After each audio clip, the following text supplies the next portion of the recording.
הם יצאו, הם כלום.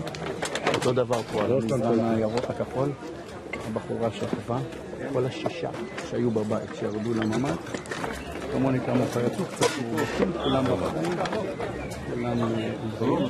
כמה דירות יש כאן שנקבעו בעצם? יש לנו כרגע בבתי מלון 300 מפונים. עוזרים לך? כן.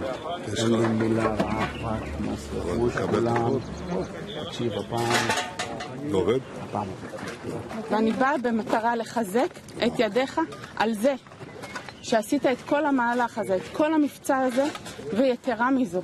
הבית של ההורים שהם יצאו על הרגליים מכל ההריסות האלה, שמחר באים והורסים לנו את הבית הזה, בית שגדלנו בו. זה משהו שאי אפשר לתאר אותו.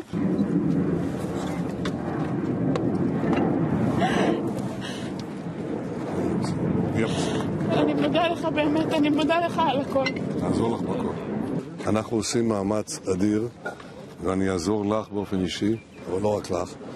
קודם כל לעזור בכל מה שניתן, יד רחבה, והכי חשוב אמרת את זה, לקצץ בבירוקרטיה, יד מהירה, כדי שנחזור לבנות כאן לתפארת. אבל אני רוצה להגיד לכם יותר מזה, אז אני רואה את ראשי הערים שלנו, אני רואה את התושבים שלנו, את האזרחים שלנו, באמת לתפארת מדינת ישראל. לתפארת מדינת ישראל ולתפארת בין העמים. עוד שנה, בצד נשמה, חשוב. יש פה באמת עבודה מדהימה, ואני פשוט גאה באזרחים שלנו, בעם שלנו.